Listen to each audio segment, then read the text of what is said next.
ہم کریں گے ہر مظلوم کی حمایت۔ السلام علیکم، میں ہوں حورین فاطمہ اور آپ دیکھ رہے ہیں حمایتی نیوز HD چینل۔ نظر ڈالتے ہیں آج کی اہم خبروں پر۔ روزنامہ حمایتی نیوز رپورٹ احمد دین حمایتی۔ سکھن پولیس کا گٹکا اور ماوا فروشوں کے خلاف کریک ڈاؤن۔ SSP ملی ڈاکٹر عبدالخالق پیرزادہ کی ہدایات پر سکھن پولیس نے مضر صحت گٹکا اور ماوا فروخت کرنے والوں کے خلاف کارروائی کرتے ہوئے ایک ملزم کو گرفتار کر لیا۔ تفصیلات کے مطابق ASI محمد علی گوپانگ نے کارروائی کے دوران ملزم سلیم ولد ابراہیم کو رنگے ہاتھوں گٹکا فروخت کرتے ہوئے گرفتار کیا۔ پولیس نے ملزم کے قبضے سے مضر صحت گٹکا برآمد کر کے مقدمہ درج کر لیا۔ پولیس کے مطابق ملزم کے خلاف FIR نمبر 282/2026 گٹکا اور ماوا ایکٹ کے تحت درج کر کے مزید قانونی کارروائی شروع کر دی گئی ہے۔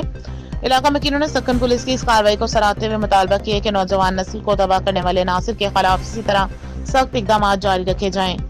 باخبر رہیے ہر جگہ ہر وقت، جانیے ملکی و غیر ملکی حالات و واقعات یقین کے ساتھ۔